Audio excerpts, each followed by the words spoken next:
Dear students, अब हम understand करते हैं कि हम स्टैंडर्ड डेविएशन किस तरह से फाइंड करते हैं। Dear students, standard deviation very easy है, बिल्कुल सेम है। सिर्फ हमने क्या करना है, वेरिएंस का जो हमने आंसर कैलकुलेट किया है उसी का हम अंडर रूट ले लेंगे तो हमारे पास क्या आ जाएगा, स्टैंडर्ड डेविएशन। ठीक है, बिस्मिल्लाहिर्रहमानिर्रहीम। डियर स्टूडेंट्स, अस्सलाम वालेकुम। मैं उम्मीद करता हूँ कि आप सब खैरियत से होंगे। डियर स्टूडेंट्स, आज का हमारा लेक्चर वेरिएंस टॉपिक से रिलेटेड है। आज के हम इस लेक्चर में स्टैटिस्टिक्स के वेरिएंस टॉपिक को अंडरस्टैंड करेंगे कि हम वेरिएंस किस तरह से कैलकुलेट करते हैं और वेरिएंस हमें क्या शो करता है, वेरिएंस से हम क्या आइडेंटिफाई करते हैं। डियर स्टूडेंट्स, हम एक छोटी सी एग्जांपल के थ्रू अंडरस्टैंड करते हैं। फॉर एग्जांपल डियर स्टूडेंट्स, आप किसी ऑर्गेनाइजेशन में जॉब के लिए जाते हैं और वहाँ इंफॉर्मेशन डिपार्टमेंट में जाके पूछते हैं कि एवरेज सैलरी क्या है, यानी एवरेज सैलरी कितनी पे कर रहे हैं अपने एम्प्लॉयर को। ठीक है, अब वो आपको डियर स्टूडेंट्स बताता है कि 50,000 पे कर रहे हैं। अब आप 50,000 सुनकर आप कहते हैं कि ठीक है, अच्छी सैलरी है, मैं भी अप्लाई करता हूँ यहाँ पे।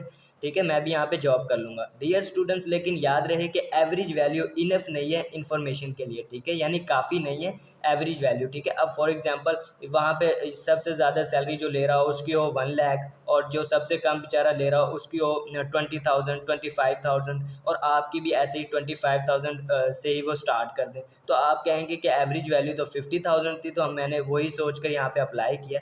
तो डियर स्टूडेंट्स, एवरेज तो आप एवरेज यानी कम्प्लीटली डिस्क्राइब नहीं करती डाटा को कि डाटा किस तरह का होगा, डाटा कितना इनक्लोज है और कितना डिस्पर्शन मौजूद है डाटे में। ठीक है, तो वेरिएंस की ही वैल्यू से हम आइडेंटिफाई करते हैं कि वैल्यूज़ के दरमियान कितना डिस्पर्शन है। ठीक है, यानी वैल्यूज़ के दरमियान कितना डिफरेंस है। डियर स्टूडेंट्स, अब हम अनग्रुप्ड डाटे का वेरिएंस किस तरह से कैलकुलेट करते हैं, हम एक एग्जाम्पल के थ्रू अंडरस्टैंड करते हैं।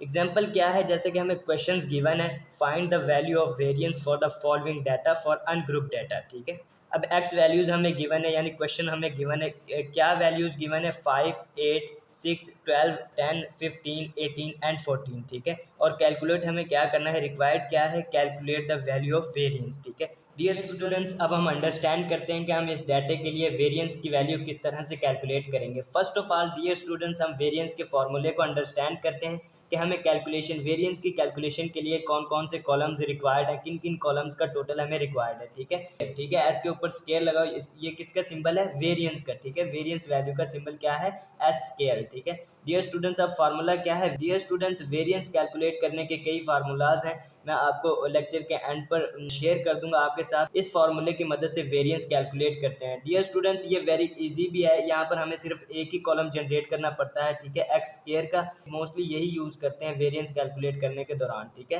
Variance equal to sigma x square. अब डियर स्टूडेंट्स, हमारे पास एक्स का कॉलम गिवन है। ठीक है, उसी की मदद से हम एक्स स्केयर का कॉलम जनरेट कर लेंगे। ठीक है, उसके बाद डिवाइडेड बाय एन। एन क्या है, यानी number of values, number of x values जितनी हमें गिवन होंगी वो क्या कहलाएंगी, एन वैल्यू। ठीक है, माइनस फिर सिग्मा एक्स ओवर एन का होल स्केयर। ठीक है, इस तरह से हम वेरिएंस कैलकुलेट करेंगे। डियर स्टूडेंट्स, अब हम एक्स स्केयर का कॉलम जनरेट करते हैं, फाइंड करते हैं।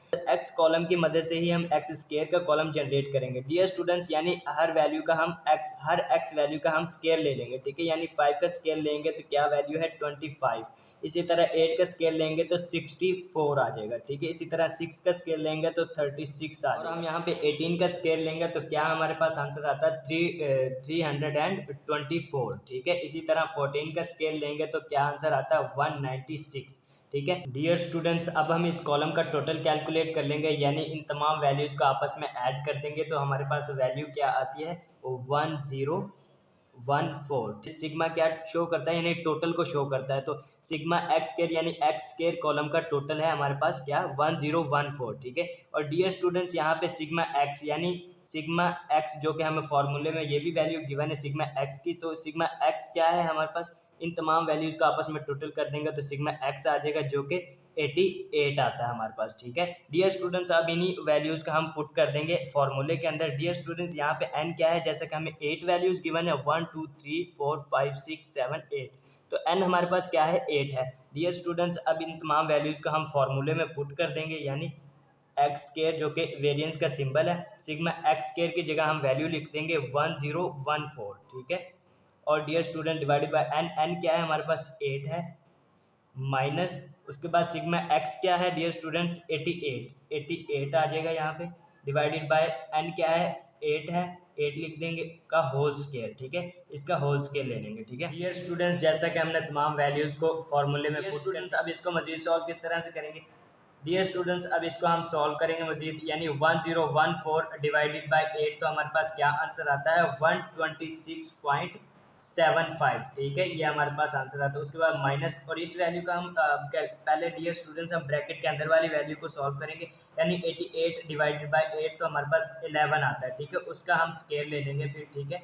तो हमारे पास क्या वैल्यू आती है, ये एज इट इज़ ऐसे ही लिख दिया हमने 126.75 माइनस 11 का हम स्केल लेंगे तो क्या आता है आंसर हमारे पास 121, ठीक है, 121। डियर स्टूडेंट्स, अब हम 126.75 में से माइनस कर देंगे 121 को, तो डियर स्टूडेंट्स हमारे पास क्या आंसर आता है 5 पॉइंट, यहाँ पर डियर स्टूडेंट्स वेरिएंस का सिंबल हम साथ में ऐसे ही लिखते जाएंगे, ठीक है। तो वेरिएंस का आंसर हमारे पास क्या आता है 5.75। डियर स्टूडेंट्स, ये हमने वेरिएंस का आंसर कैलकुलेट किया, ठीक है। डियर स्टूडेंट्स, याद रहे एक बात अपने माइंड में रखनी है, वेरिएंस का आंसर जितना बड़ा आएगा उतना ही डिस्पर्शन ज़्यादा होगा वैल्यूज़ में, ठीक है, एक्स वैल्यूज़ में उतना ही डिस्पर्शन ज़्यादा होगा जितना वेरिएंस का आंसर हमारा बड़ा आएगा, और जितना वेरिएंस का आंसर छोटा आएगा उतना ही हमारा डिस्पर्शन एक्स वैल्यूज़ में कम होगा। डियर स्टूडेंट्स, इस तरह से हम वेरिएंस कैलकुलेट करते हैं फॉर अनग्रुप्ड डाटा के लिए। डियर स्टूडेंट्स, अब हम अंडरस्टैंड करते हैं कि हम स्टैंडर्ड डेविएशन किस तरह से फाइंड करते हैं। Dear students, standard deviation very easy है, बिल्कुल सेम है, सिर्फ हमने क्या करना है बस अंडर रूट ले लेना है, ठीक है, यानी वेरिएंस का जो आंसर होगा उसका हम अंडर रूट ले लेंगे, यानी स्टैंडर्ड डेविएशन का फार्मूला क्या है, सेम है, यानी sigma x square divided by n minus sigma x over n का होल स्केयर, ठीक है, ऊपर हम अंडर रूट ले लेंगे। स्टैंडर्ड डेविएशन का फार्मूला ये है, यानी वेरिएंस का जो हमने आंसर कैलकुलेट किया है उसी का हम अंडर रूट ले लेंगे, तो हमारे पास क्या आ जाएगा स्टैंडर्ड डेविएशन, ठीक है। डियर स्टूडेंट्स, यहाँ पे हमने वेरिएंस की जैसा कि वैल्यू क्या कैलकुलेट की थी 5.75, ठीक है, तो इसका हम अंडर रूट ले लेंगे तो हमारे पास क्या वैल्यू आ जाएगी स्टैंडर्ड डेविएशन, ठीक है। स्टैंडर्ड डेविएशन को हम एस से डिनोट करते हैं, ठीक है, स्टैंडर्ड डेविएशन को किससे डिनोट करते हैं, एस से डिनोट करते हैं। डियर स्टूडेंट्स, अब हम 5.75 का जब अंडर रूट लेंगे तो हमारे पास क्या आंसर आता है 2.397, ठीक है। अब इसे हम अगर राउंड करके लिखना चाहें तो क्या लिखेंगे, standard deviation is equal to 2.4। Dear students, इस तरह से हम स्टैंडर्ड डेविएशंस का आंसर कैलकुलेट करते हैं, ठीक है। डियर स्टूडेंट्स, अगर आज के इस लेक्चर से रिलेटेड आपके माइंड में कोई भी क्वेश्चंस हो तो आप कमेंट्स के थ्रू हमसे पूछ सकते हैं। डियर स्टूडेंट्स, अपनी राय हमारे साथ ज़रूर शेयर कीजिएगा। डियर स्टूडेंट्स, हमें नेक्स्ट वीडियो तक इजाज़त दीजिए, अपना बहुत सारा ख्याल रखिएगा। Thank you so much.